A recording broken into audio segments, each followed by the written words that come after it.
You said we were going to start this Shazam. I did. And that was a movie that featured a very famous actor. Keanu Reeves? Yes. Ben Affleck? Yes, it had them both. Wow. Along with Shaquille O'Neal. That's impressive. And then Shaquille O'Neal later started a movie called Kazam, where he played the brother of the genie that he played in the movie Shazam. Right, which is a sequel to Aladdin. Which is a sequel to Aladdin, right? And Robin Williams played his... In Kazam, Christian Bale, that was where he perfected his Batman voice. Wow. Right. It was also... It's a little known fact. Also where Christian Bale perfected the voice that he did in Howl's Moving Castle. If you watched the English dub of that, which I strongly recommend against ever doing, by the way. Although I will say... Howl's Moving Castle. You haven't seen it? No. Oh, well, we're going to talk about Netflix today, so that's totally appropriate. Because Howl's Moving Castle isn't on Netflix. Because very appropriate. Nothing is on Netflix other than... Nothing is on Netflix. It's not on Netflix. Nothing good is on Netflix. Look up Hitchcock, and the only result is Hitch, the Will Smith movie. I mean, there's Hitchcock is great, yeah, but I would argue that there's a lot of great stuff on Netflix.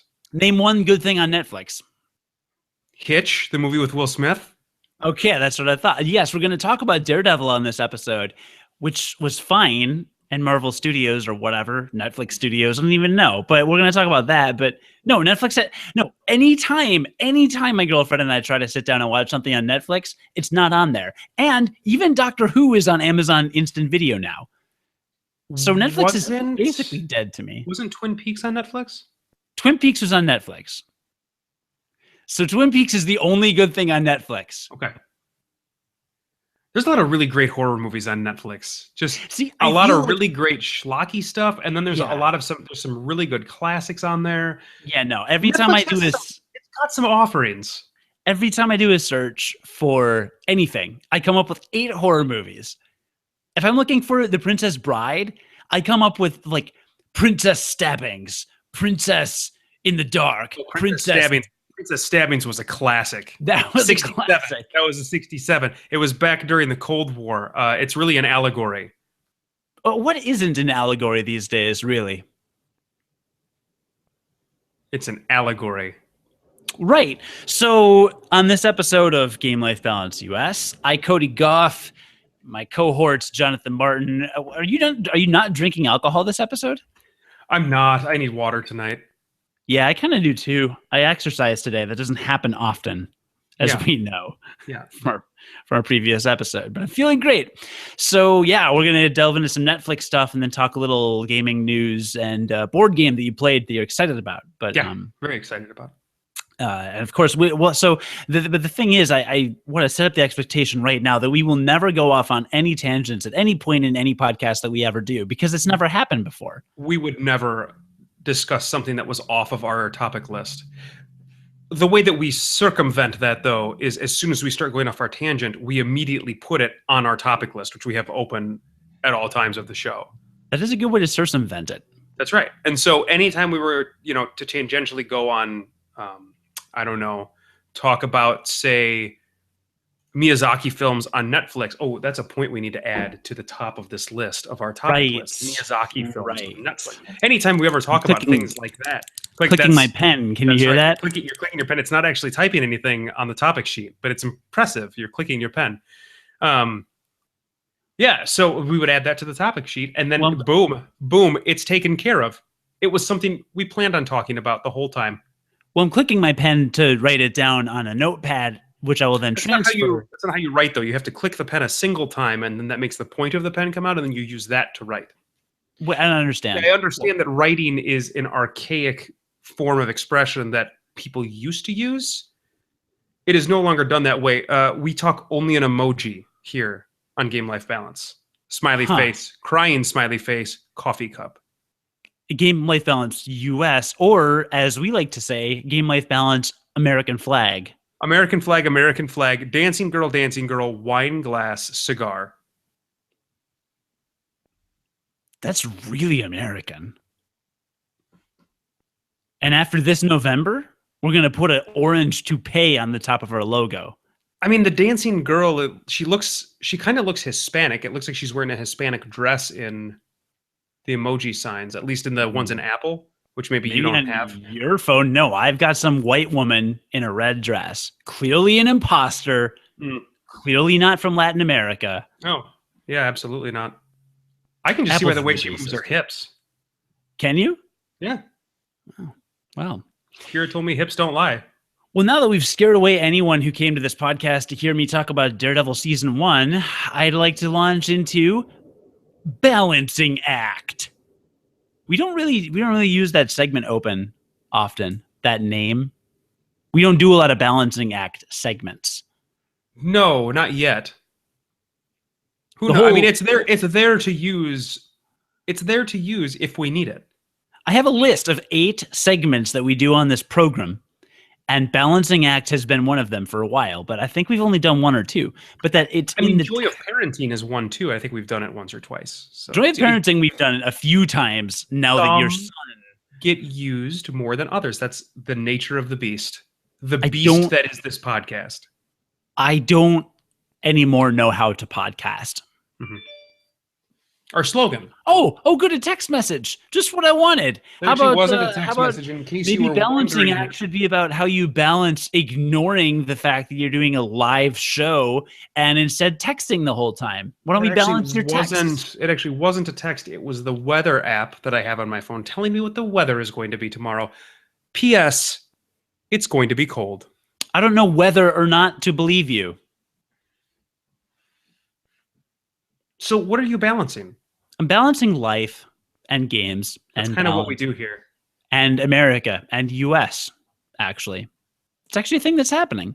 So I like to be culturally cognizant, right?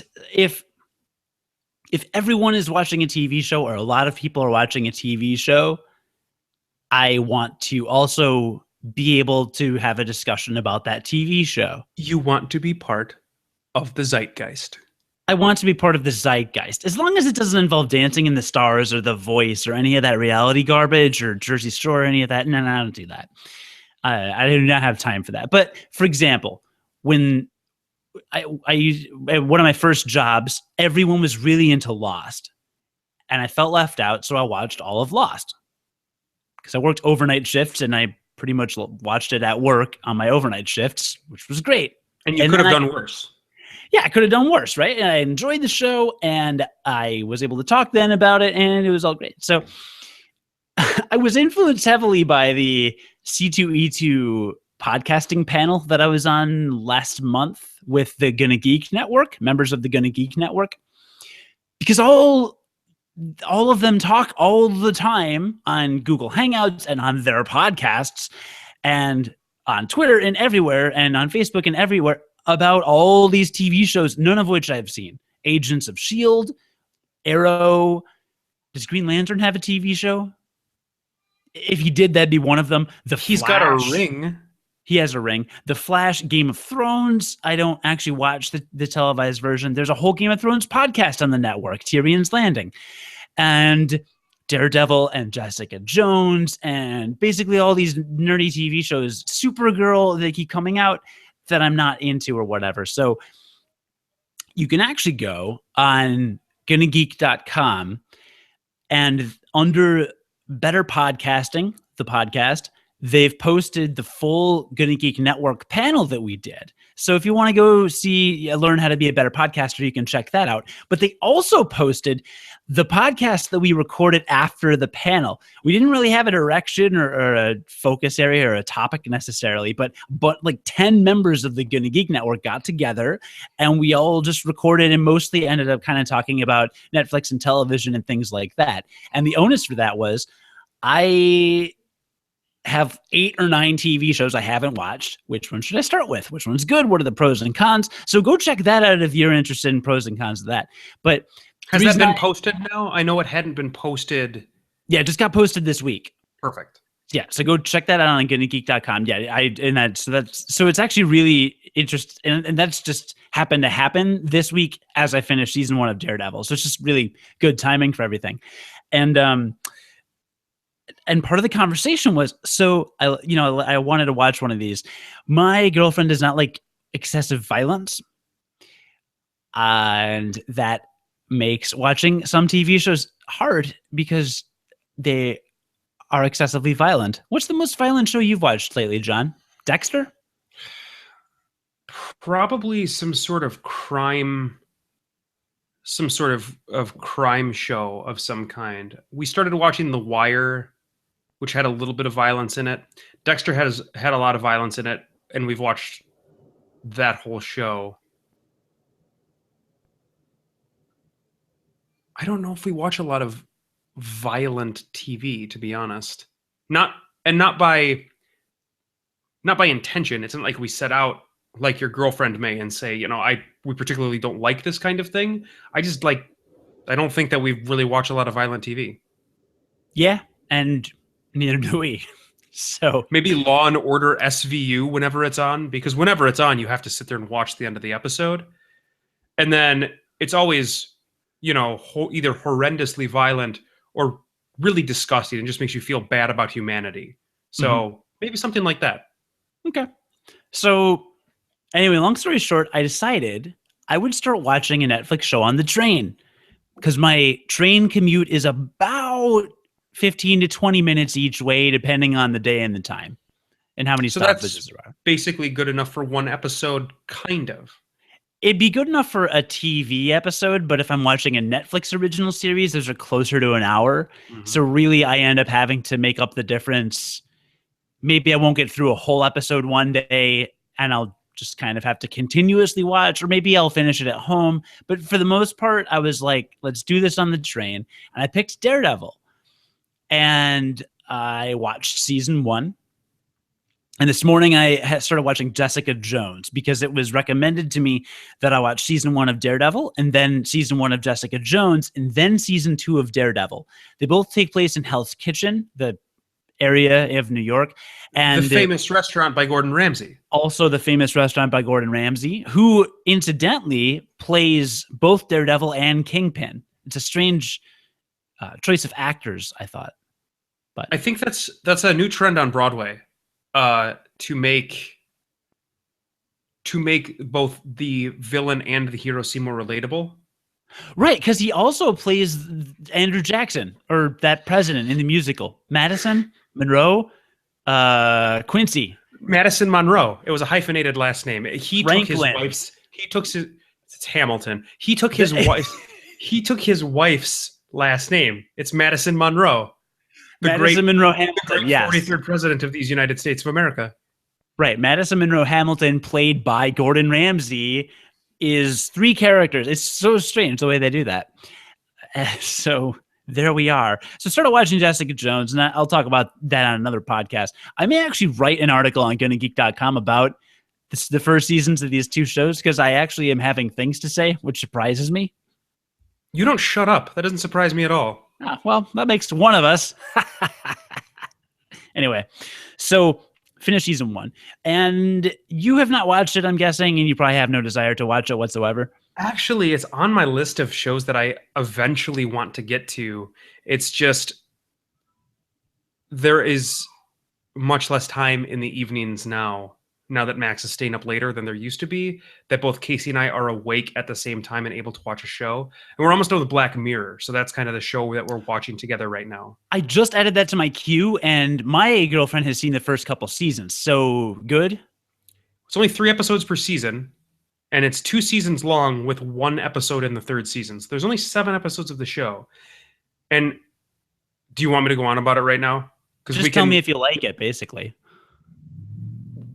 I need to talk more about it than just if I like it, but yes, I like it. Okay. Is it like a Twin Peaks and then it's hard to categorize? Oh no.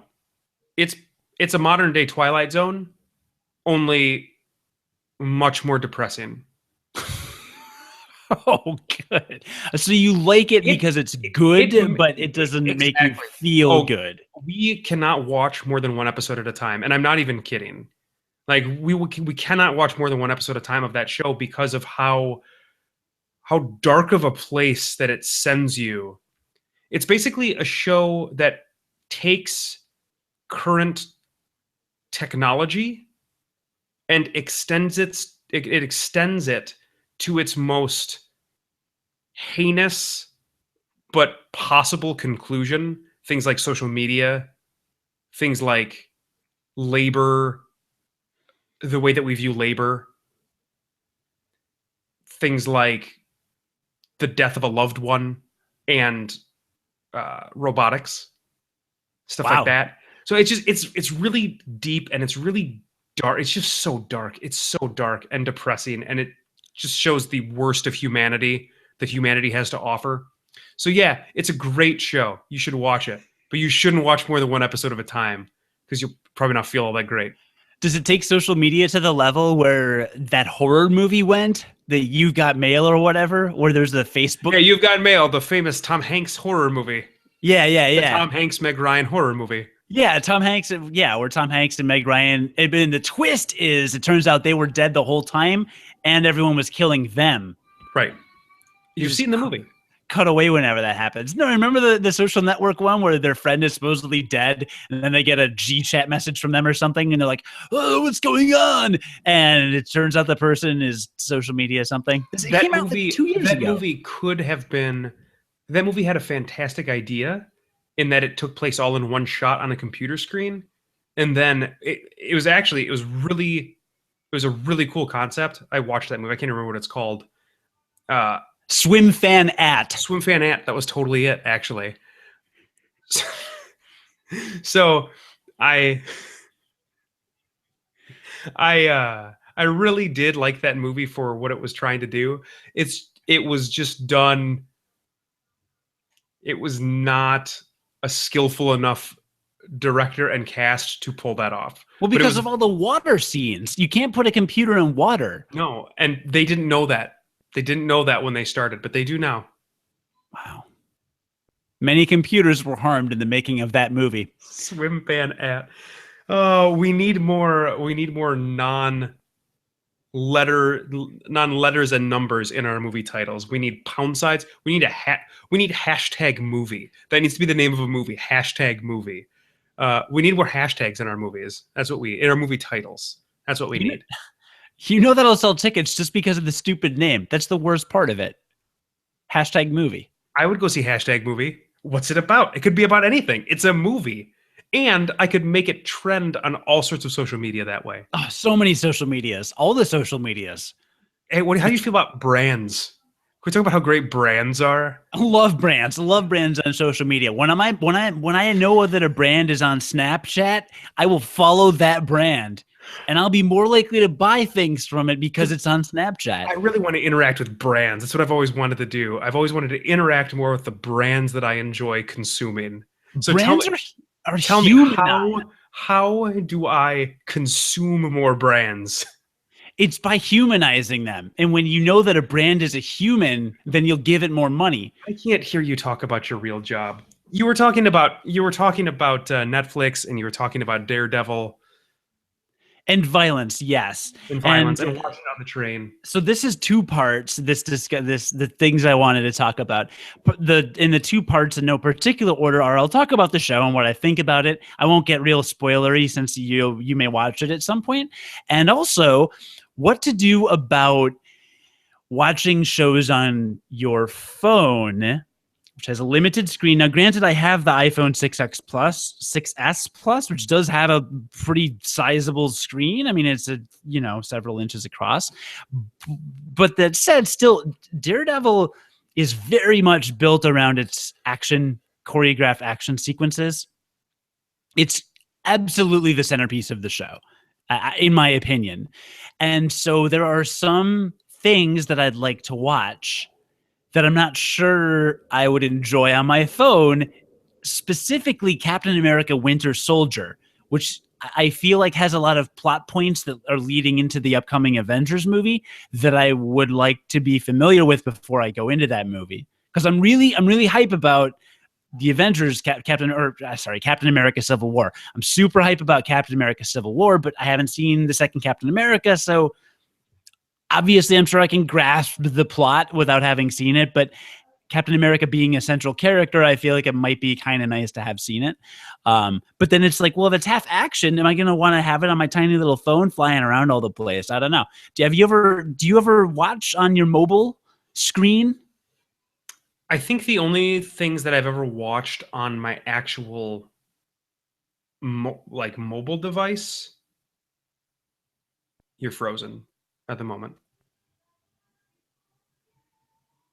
There you go. But to answer your question, I think the only things that I've ever watched on my actual mobile device have been animated programs, which I don't think are necessarily as action heavy, and things that I have seen before. So do you mean animes? No. I mean like Family Guy. But then also things that I've seen before. So for instance, when I was watching through all of The Next Generation again, which I'd seen every episode of, it wasn't necessarily important to me to watch it on some sort of big screen, high definition experience because I'd already had that before. Right. Okay. Why don't you tell me more about how you've seen every episode of Next Generation before, Mr. Expert? I'm not an expert, but I've seen every episode of that show. You have Why don't you too, tell right? me more about how much better than me you are for having seen every episode of Next Generation? You have seen every episode of Next Generation. I refuse to believe you have not seen every episode of Next Generation. That is likely true, but I don't go around screaming at episode whatever, John Martin has seen every episode of Star Trek The Next Generation, and he's better than What you. should make you feel even more sick is I have seen every episode of Star Trek Voyager as well. That makes me sick. You know what I used to do with Star Trek Voyager? It was only on UPN, which didn't come in Rockford. We didn't get that in Rockford with our cable. My grandparents got UPN in Philadelphia.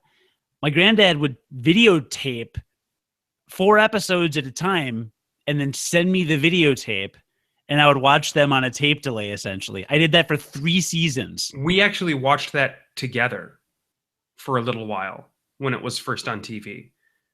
I didn't see every episode of the show until later on when I was in high school, and they were doing reruns at night. But when it very first came out, we did watching parties at your house. I do vaguely remember that. I can't believe you remembered that. I wasn't sure if you Star would Trek have. Voyager left a very lasting impression on me. Tom Paris and B'Elanna's child was a really riveting. That show was awful after season 4. It was just awful. I've seen every episode, but man, did it get bad. Why don't you tell me more about how you've seen every episode and that makes you better than me? I have seen every episode of both of those shows, and it makes me better than you. Haven't you also seen every episode of Deep Space Nine? I've never seen a single episode of Deep Space Nine. That is my shame. My one true shame is that I've never seen any episode of Deep Space Nine. And everybody tells me it's amazing. And I believe them. It's not that I don't believe them. I've just never seen an episode of Deep Space Nine. Same boat. I have seen a decent amount of Deep Space Nine, but not enough. And I never got into the later stuff when they get in the Dominion War. That went on forever. That show is 48 seasons long. Did you realize that? No, I didn't know it was that long, but that makes sense. That's why I haven't seen any of it, because it is that long. I think it was only that many seasons long on Tuesdays, though. So I think the thing about Deep Space Nine that turned me off was that it took place on a space station, obviously, which is relatively immobile. And the thing that I love the most about Star Trek, and I think the reason why I loved Voyager the most, is because it was all about traveling. It was all about discovering new stuff. So the Next Generation struck probably the best balance between having their Federation issues with, known alien races and very well-established alien races. Voyager was all about discovering new races. There wasn't a lot of interracial politics that was going on, which is some of the best stuff in Star Trek. And so I understand why people don't like Voyager as much, because it was all about the discovery of new stuff, because they just got thrown to the Delta Quadrant and had to come home over the course of 7 seasons and saw a bunch of stuff that nobody had ever seen before. But Deep Space Nine, there's no exploration. Like the space station doesn't move; it just stays there because it's a space. Well, yeah, but station. it's like a hotel. And you get all these transient species coming through there. I think Quark's bar, which first of all, everything that Ferengi said was awesome. It can't be better than Whoopi Goldberg's bar. No, it was better. All right. She's the Whoopi. I mean, come on. The best part of Whoopi Goldberg's bar by far was Commander Riker sitting backwards in every chair. And every time he stood up, he would shove the chair and it would basically fly across the room in my mind. But he always very aggressively stood up. But he always sat down backwards. I always thought that Worf's interactions with Whoopi were some of the best in the show. Because she was so level-headed and he was such a Klingon. Such a Klingon. Is that racist? Yeah, maybe a little bit, but they were great. They were great interactions. Well, I'm really glad that tangent at least regarded nerd culture, because at this point, anyone that came here for Daredevil talk is probably just like, what is going on? Go watch Star Trek. That's the moral of the story. All right. Well, anyway, I have not fully resolved the issue of what to do about Captain America Winter Soldier. This is like my biggest first world problem. On what device do I watch Captain America Winter Soldier? Do I hold in the palm of my hand a magical computer that beams lasers in from space and lets me watch a big budget mainstream movie studio film about a superhero? Or do I watch it on my 55-inch TV with surround sound in my living room? What am I going to do, guys? Do you not have data issues? No, because I was grandfathered into Sprint's unlimited data program, unlimited data plan. And when I'm not using my phone, I use my work phone, which has a giant shared data plan, and we never use it. So I have effectively unlimited data on my work phone, at least in my mind. I don't know if I'm making the company pay more. That's the kind of thing you just do until you're told not to. I mean, to be fair, it's connected to Wi-Fi 90% of the time. The only time it's not is on the train. But and I'm getting a new phone when the HTC 10 comes out, or the M10, or the whatever. HTC's got a new phone coming out in May, and I'm getting that because my HTC One M8 is dead. So is this supposed to be a commentary on how good of a show Daredevil is, or is this just this is how I want to watch this show? Well, it was this is how I want to watch the show. Well, okay, let's transition. And have Cody actually say thoughts instead of just random tangents about Star Trek. Not that those aren't great, because we should definitely talk about Enterprise all the time. It's been a long way getting from there to here. I can't believe a Star Trek theme was done by Creed. My time is finally Creed. I've got Creed. I've got Creed. Well, they had to say their name in every song, so that's how you know it's Creed. Derulo. Right. Where were we? Oh, right, Daredevil. Anyway, so let me talk about the show and when I thought about it. I mentioned basically it almost felt like a shonen. A shonen, if you don't know, is a type of anime where there's kind of a fight of the week. So Dragon Ball Z is a good example. Dragon Ball Z is an okay example. Ramen 1/2 is a good example. There's lots of anime where basically there's some like Power Rangers is a perfect example. You can just call it a Monster of the Week show. Yeah, but a shonen is more accurate for our nerdy listeners that stayed tuned past talking about Star Trek for 20 minutes. But yeah, like Power Rangers, basically every week there's a monster, they kill it or whatever, then there's a more powerful in the next week, etc. So it's almost felt like a shonen in that way, because there is a big climactic fight scene in almost every episode. And the second or third or fourth episode, one of the first few, there is an epic scene. And this isn't really a major spoiler, but it's a long shot. It's something like a 10-minute straight single shot fight scene, and it's amazing. And I was able to appreciate its amazingness and its awesomeness, even though I was watching it on my phone. Some of the more subtle nuances of the fight, probably I missed maybe in certain fights, and depending on the lighting or the glare on my phone or whatever, obviously it's better on a big TV. But I did watch I watched the season finale of the first season on my TV at home. And it did look so much better and it was so much cooler, but I don't think it added a significant amount. So long story short, I would recommend watching Daredevil on your phone if you have to. And I do think that there are probably some shows that this wouldn't be possible, but Daredevil, I think I got by pretty well. I don't know that it'd be able to handle like Captain America or an Avengers movie, but Daredevil did okay. So the things I have to say about it going into it, John, just expect that and I think someone from the GonnaGeek Network first said this, but basically Daredevil is Marvel's Batman, at least in terms of the show. It tries to be very dark and very gritty. It's very violent. There's blood everywhere. There's blood all the time. And it just like feels all gritty and the characters are all conflicted and dark and blah. So expect that going into it. It's not like a happy peppy thing. Apparently the Flash, on the other hand, is more kind of bubbly or upbeat, I guess, from what I've heard. I've always said that about the Flash. Yeah, right. So this show is so graphic, though. In the second or third episode, I went to the GonnaGeek Network and I tweeted or said something to someone. I said, this feels like the entire episode is just close-up of stitches. Because Matt Murdock, Daredevil, gets beaten up in the first or second episode. And literally the second episode opens with extreme close-up shots of the actor, the woman, not Zooey Deschanel. I always want to say Zooey Deschanel, but the woman that's in Jessica Jones and this show, Rosario Dawson. Is that right? No, she's a political person. What the hell's the girl's name? There's a woman that's in all these shows and she's it doesn't matter. She's a nurse.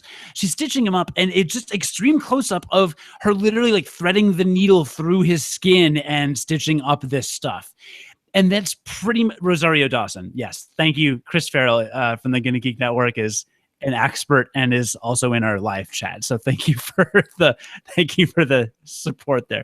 So Rosario Dawson, it's close up with these stitches, and it keeps doing it. You know how these medical shows will do that? This does it pretty much the whole series. Every episode, there's a stitch that gets burst open, or it shows, and there's always extreme close-ups of these stitches. And dude needs a lot of stitches. He does. And at first it seemed unnecessary. And I was actually going to go on a tirade about how it's kind of excessive violence, and how you hear some people talk about how violence on TV is a little more than it needs to be these days. But it does kind of serve a purpose near the end of the season, because he starts to get into how he needs more protection and more armor and stuff. I mean, briefly, Daredevil doesn't exactly have any kind of superhuman powers. He just hears really well, kind of in like a 3D way, right? Kind of like he can see all around him, but he's blind. But he doesn't have like super strength or super speed or anything like that, right? So speaking as someone who really only is the most familiar with Daredevil from the show, he has hyper senses. I mean, he can smell if you had a sandwich with onions 3 days ago. That is the stupidest superpower. Who wants to smell somebody's onion breath from 3 days ago? He could probably smell anytime any of his friends have ever had sex. Oh, or garlic? Like, jeez. Think about that on a date. Think about that on a date. Like, if I don't think he dates. He matches somebody on Tinder, right? And then they go out for coffee. Like you do. He can smell the 3 men that she was with the previous weekend that she met on the internet. All at one time? Yeah. That's impressive. Tinder Cocky. It's an app. Good for her. KKAKE. So he can track people by heartbeat, for instance. So he can hear really well, and which helps him see. And like, is he like a super taster? Do you think he'd make an expert chef? He could be a master sommelier. He could totally be a judge on World's Greatest Young Chef or That's not a show. Iron Chef. No. Samurai Chef. Samurai Chef. What's the Japanese game show with the chefs? Iron Chef, right? Yeah, it's Iron Chef. Because then they made an Iron Chef America with William Shatner, who was in Star Trek. 3 Degrees of Kevin Bacon. Bring it back around at Game Life Balance US podcast.com. That's not our website. Please don't go there. That's a pretty impressive circle. It's really good that you looped back, though, so that we could keep the through thread that's going through this episode. It's good that you could do that.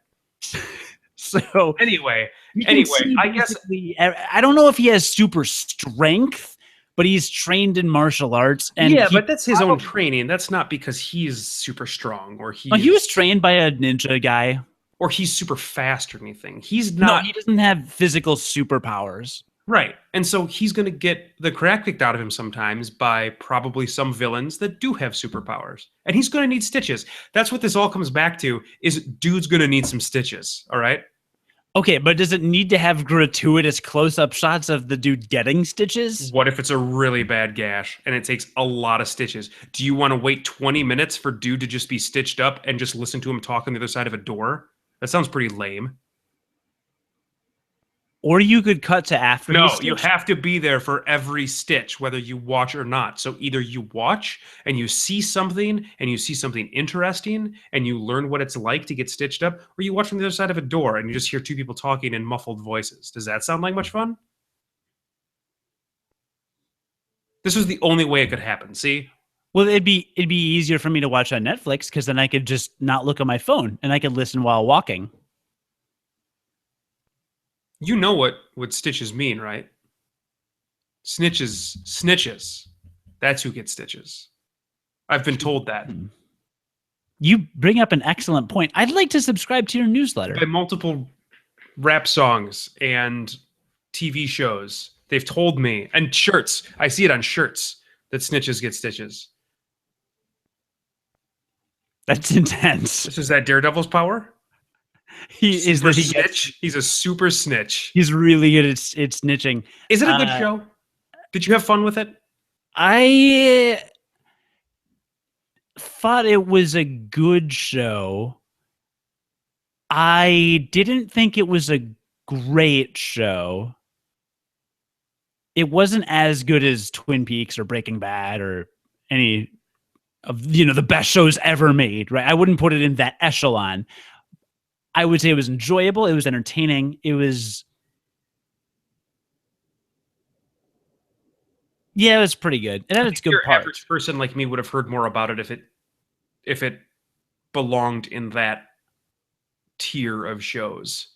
I mean, it's definitely a good show. I have 2 major problems with it, and I guess this is what I'll kind of bring out. Although on a side note, and this will mean nothing to you, so we can skirt over it, but I think the relationship between Foggy and his ex is the most real feeling relationship in the whole show, and I love when they introduce that, and they get into that in the later episodes. So that means nothing to anyone unless you've seen the show, but I loved that. I thought that was really great. The Kingpin, Wilson Fisk, is the villain in the entire first season. It's not really a secret, not really a spoiler. He is way too sympathetic in season 1. I've heard he gets darker and more evil in season 2. Yes, he has people killed in season 1, but every single thing he does, he has a very good reason for. And he's too sympathetic. Like literally in the last episode where there's him and Daredevil and there's a big climactic thing, I'm like, well, if I had to be one of those guys, I'd prefer to be Kingpin. And also maybe because he operates with corruption, right? Everyone is bought by him. He owns the police. Not to mention you probably don't have as many stitches. I have very few stitches. And I've got some scars, but those are... And if you're Daredevil, you've got lots of stitches. This is one I understand. I see where you're going with that. But I used to have stitches and I have scars from those. But I have not gotten any new stitches. I have no recent stitches. So he operates in corruption. He controls the police, the media. Okay, right. He's brought up police, media, senators, all this stuff. And this is stuff that a lot of Americans are already angry and insisting that certain politicians are doing with certain members of our public, like media or certain elected officials and things like that. Corruption's kind of become at the forefront of political discourse in this country. And I won't go into it more than that. But you see it on both sides. I mean, Donald Trump, to name a guy, is anti-establishment, and that's proven to be extremely like helpful for him. There is a clear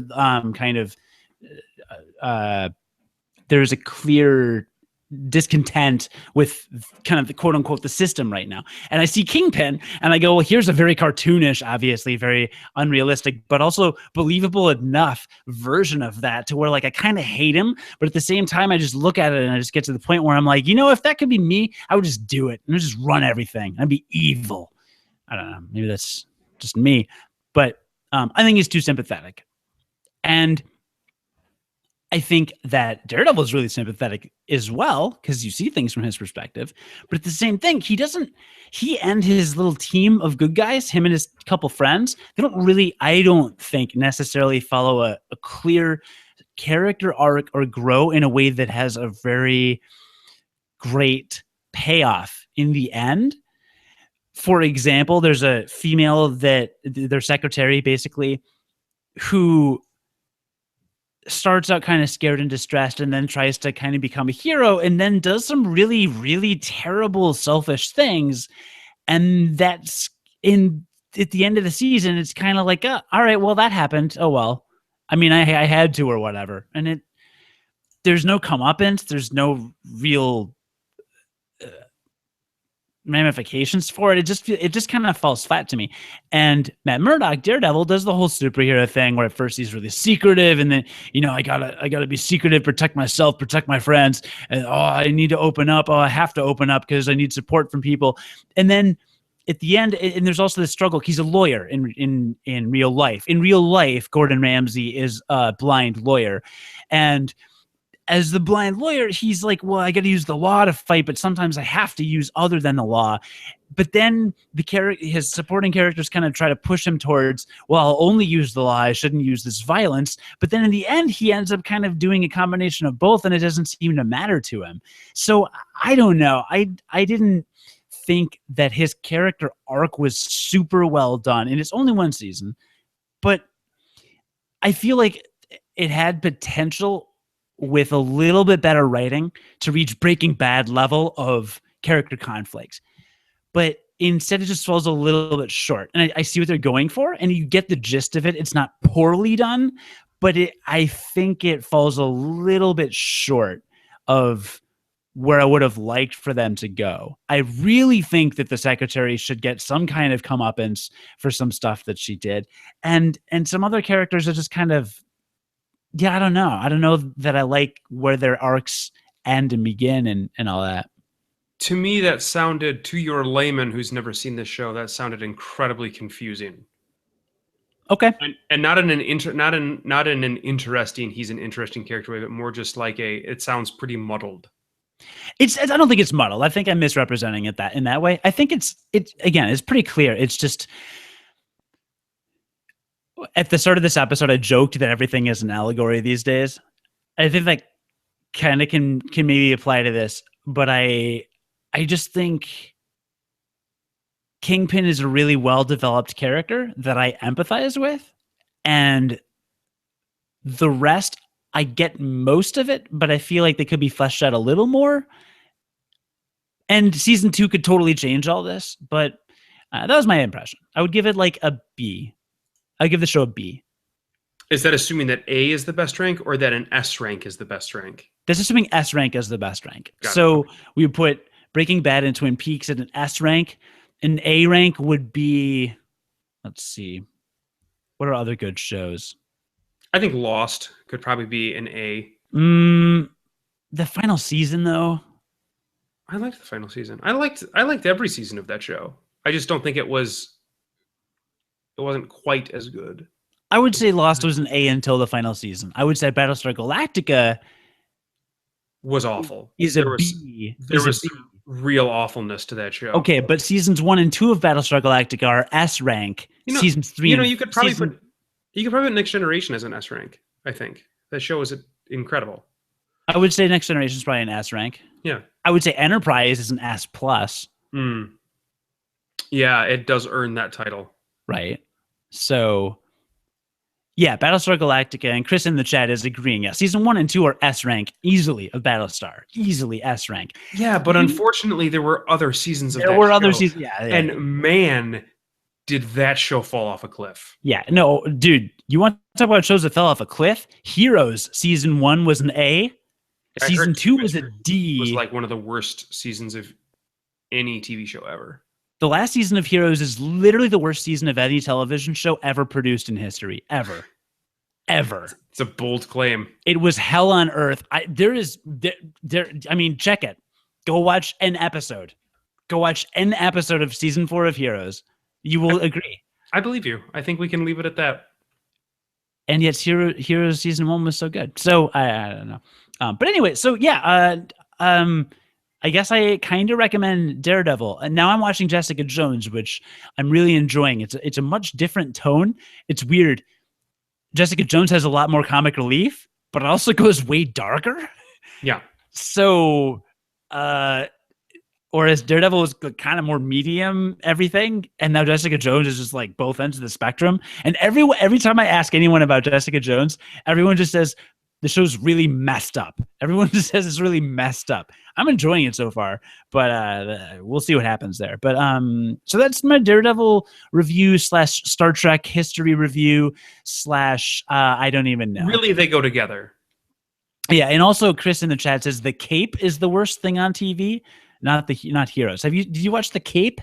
I feel like that show was off the air in like a season. I feel like it was produced by the people that did Heroes after Heroes went off the air, and it ended up being an even worse version of Heroes. It would make a lot of sense then if it was awful. Pinteresting. I'd like to go on Pinterest and search for that. I've heard of it, but I had never watched an episode of it. Nor will I. Nor should you. One and done. They pulled it before the season even ended. We should just have Chris on the podcast next time.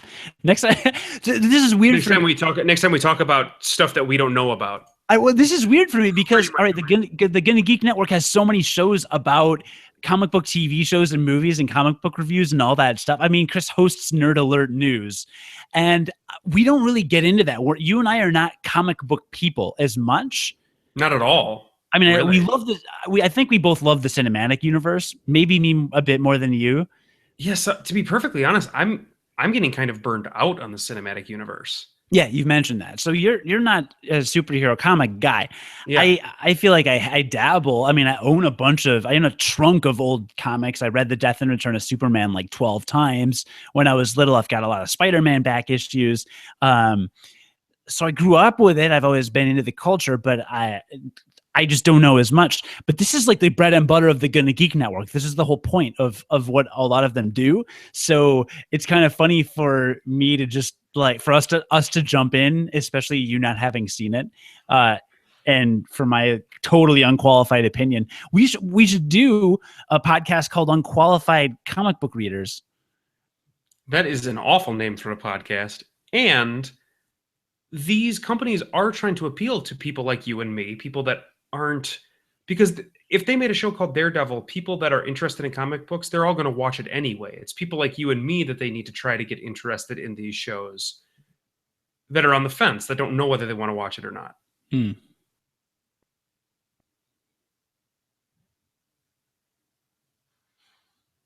make a point. You made a point, and I don't know what to do when you do that because it happens. How do I interact with brands? Where can I find Marvel to tell them how I'm feeling? Does Marvel care how I'm feeling on Twitter? Well, how many likes? I think I'm going to interact with Marvel. I mean, how many likes are worth your time? How much likes you can like on Twitter now? Twitter changed the name of favorite to like. Did you know that? I think one of my likes is worth maybe a fraction of a cent, but I can give them out pretty rapidly. They'll pay Facebook a quarter for you to like one of their sponsored posts. But that doesn't help. That doesn't help me at all. I made that up. It's more like 6 cents, but it helps Facebook. You see what I do want to interact more with that brand. Literally, if you click like on a sponsored post, you're stimulating the economy. I'm actually not kidding about that. And that's depressing. Huh. Yeah, I don't want to think about that. It's not. I've already watched way too much Black Mirror that like I can't think about that right now. Here's a fun fact. If you see an ad from a brand or personality that you dislike, click on that ad, and then that brand or personality will have to pay for your click. And you can just immediately close the thing that you opened. I've done that before. It's really sticking it to the brands. I've actually done that before. The brands with which I want to interact. You know what, brand? I'm taking 10 cents from you for you taking a split second of my time. Well and done. I think that that's a fair thing. Sure. Well done. Thank you. So that was an hour of Daredevil talk. That was unanticipated, but hopefully pleasant for you. Yeah, I think we could probably shelf some of these other things that are all over our worksheet, our worksheet that we make every week. We could talk your board game next week, maybe. Yeah, I think so. And I think, do you want to do a quick hit on the Hearthstone expansion or no? Yeah, sure, because you have a lot to say about it. You probably don't have anything to say about it. Maybe you've got something to say about it. I have virtually nothing to say about current news. I'm not a Hearthstone player anymore. I've put it down. I put it down a long time ago, not by, again, not another conscious decision. It wasn't me saying, this game is ruining my life. I need to stop playing Hearthstone. I've only done that with, I've never had to do that with a game. But you still play Hearthstone. Yeah. And it's a big deal when stuff comes out for Hearthstone still in the community, right? At least I get that from just reading about it. I get that impression. Is there a such thing as the Hearthstone community? Because I'm not part of it. Yes, I'm not part of it. There is, because right now, here's a fun fact that I shared with you today. In November of 2015, Hearthstone had 10 million registered users, which is a lot. It is now April 2016, 6 months later, and Hearthstone has over 40 million registered users. I thought you said 50. It was 50 million. I think it's 50 million. I think you're right. Over 50, it's a 40 million difference. It might be 60, though. It's not. It's either way. What if it's 70? Incredibly large number of people that are playing this game. Incredibly large, like an outrageously large. No, I mean, the fact that 80 million people are playing this game daily is pretty insane to me. It's impressive. And so they're probably making a ridiculous amount of money on it. But a new expansion came out.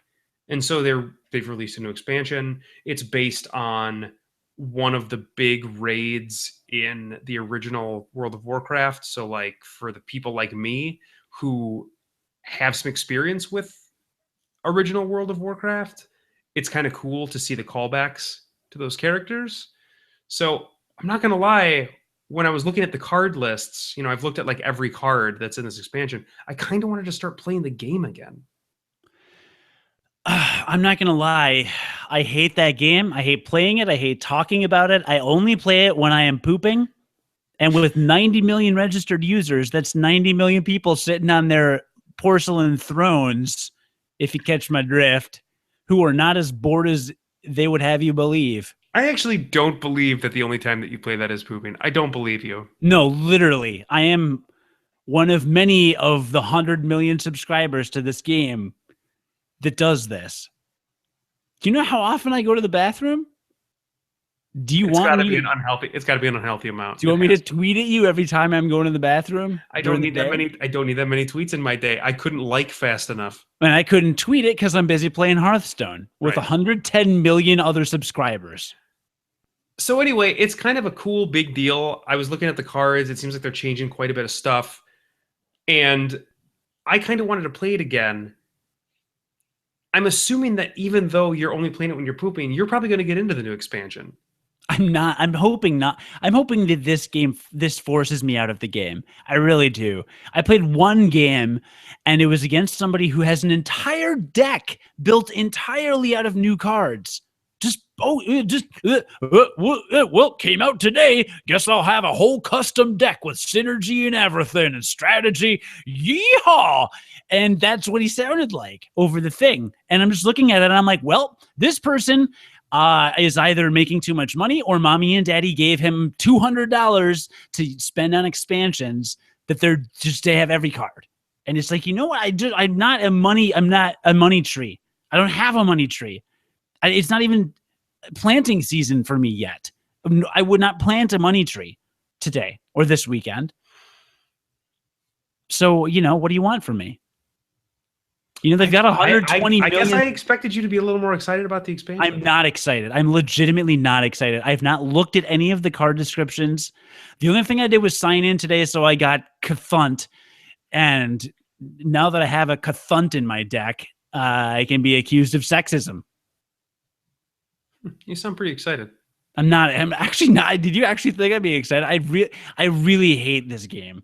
I hate it. I hate what it does to me. I hate that it's worse than any other app. I hate that it's not fun. I hate that I can have a perfect game and then one stupid card happens, or I get disconnected arbitrarily on the train, and it's like, never mind, just fall in the ladder rankings. It's dumb. I've never won more than 5 games in the arena, pretty much on average at this point, because arena is dumb.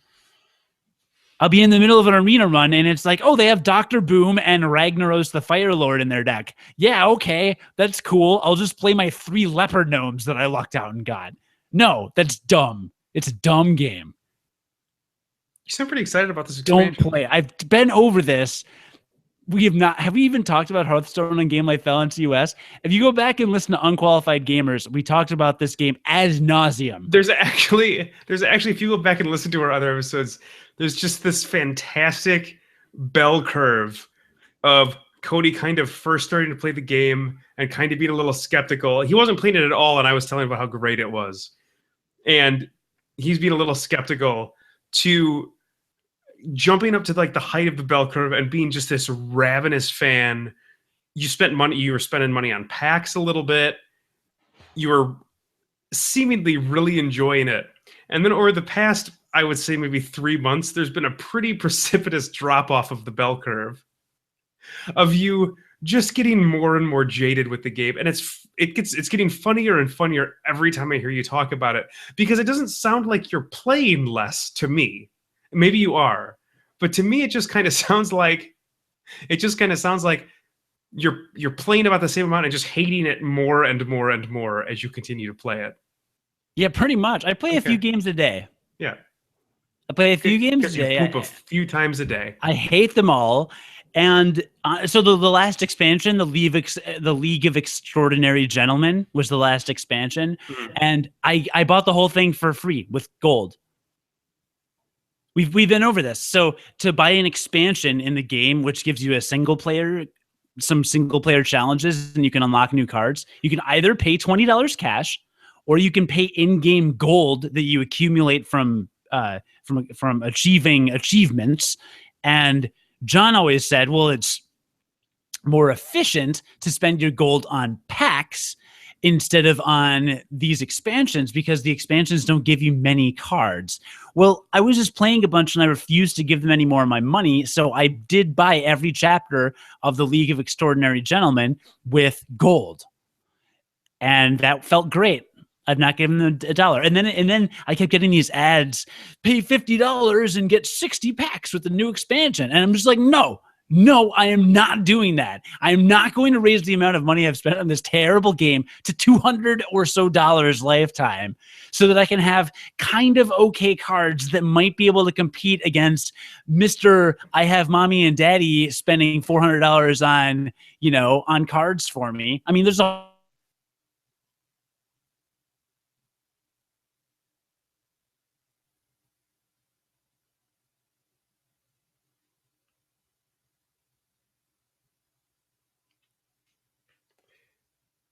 At this point, I have no idea what you're saying, because once again, you've totally froze. I will say, though, that you sound incredibly excited about this expansion. Also, I will also say that Mr. Mommy and Daddy are buying all of my cards for me is a very long name for somebody. So I don't know if that would fit on his gamer tag username. I'm going to assume that you're not coming back. I'm going to assume that your computer broke as it normally does. And so I can probably finish up as I normally have to do. You do sound really excited, though, about that Hearthstone expansion. So Cody had mentioned earlier in the episode about the GonnaGeek Network. The GonnaGeek Network is a network of podcasts that we belong to. They have a ton of different types of podcasts, generally revolving around geeky stuff. So looking at the list of podcasts that we have new episodes for right now, just a couple of ones that have some new stuff up on Nerd Alert News that Cody had mentioned before. The last thing that they talked about with some cool breaking news, we bring you a special edition episode. Chris runs down the role Nathan Fillion will be playing in Guardians of the Galaxy Volume 2. Then it's on to the final X-Men Apocalypse trailer and the reveal of a special character that will appear in the film. Some people might say it's similar to the Spidey reveal in Civil War, but Chris would disagree. I am incredibly excited about that new X-Men movie. That's like of the superhero movies, that is by far my favorite, the one I am most likely to go see. Very much like that movie. Wait. Did you see X-Men? Did you see X-Men Days of Futures Past? Yes, I loved that movie. See, that's the other movie that I need to see because I didn't see that before I see. Can I watch that on my phone? Yeah, you probably can. It was really good. Okay. And then on Better Podcasting, it was Better Podcasting episode 24, Captivating Your Audience. This episode we discuss captivating your audience and what you can do to keep them engaged, whether it be how you address them, subject matter delivery methods, or anything in between. We're going to talk about this in this episode. In the Better Podcasting download, we demonstrate and discuss the advantage you can get from using a mic processor such as DBX286. That might be 286s or 286S. We give you a sample of the change so that you can gauge if it's worth it to you. After that, we discuss a recent top 200 jobs in America and where broadcast lands on it. And finally, we discuss the rollout of Google Play podcasts. How would broadcast get in the top 200 jobs in America? Maybe, spoiler alert, maybe it doesn't appear there, and that's what they have to tell you. That's what I'm guessing. Yeah. So yeah, it's nice to have you back. I put some words in your mouth, but I'm pretty sure I was accurate in how excited you were about the Hearthstone expansion. Yes. So I'm pretty sure though that I really summed it up for you in case the audience didn't get a chance to hear. Probably. And while you're talking about you're done talking about the GonnaGeek Network, aren't you? I am. I absolutely am. Cool. All right. Well, and also off the network, if you want to check out our sister show, Game Life Balance Australia, just released episode 5. I've not listened to all of it yet, but we do make a cameo. Jonathan and I believe, supposedly make a cameo, so that could be exciting. And our super fan, one of our super fans of a longtime listener of podcasts that John and I have done, Ryan Dombrowski. He is a indie game developer, and he released his first indie game. So congratulations to Ryan. And if you want to check it out, it's on the Google Play Store. It's called Decimate, like decimate, but it's spelled differently. It's Des, D-E-S-S, and then the letter M-8, the number. And it's awesome. It rules. It's Android only. It's an arcadey little game, and it's super fun. So go check it out, Decimate. And if you want to find Ryan on Twitter, he may be able to hook you up with a copy of it. Otherwise, it's like $1 or something. But yeah, Decimate. Go check it out. It's just really great, and we thank him for supporting us. And you should support him because it's fun. It's a fun little thing. Games are fun little things. Games in general are fun little things, unless they're Hearthstone, in which case they're soul crushing, and I hate them. You have anything else to add? I don't. You're going to play that expansion, though. Maybe. You're going to. I'm going to try not to. Well, anyway, thank you for listening to the Game Life Balance U.S. podcast, which is the American edition of the Game Life Balance podcast. Please like, share, and subscribe if you enjoyed this episode. And please leave us a review if you want to make our day, especially John Martin's. You can also find us, by the way, in addition to iTunes now on the Google Play Music Store, Our podcast is there, so feel free to subscribe if you're an Android guy there. You can also find us on the GonnaGeek Network at GonnaGeek.com or on the official podcast network of Chicago's WGN Radio at WGNplus.com. And you can learn more about Game Life Balance, including contact information and links to our sister show in Australia at GameLifeBalance.us. Smiling poop, robot face, cat crying, fist bump, eyes looking left, family of white people, high heels, a coffee cup. .org.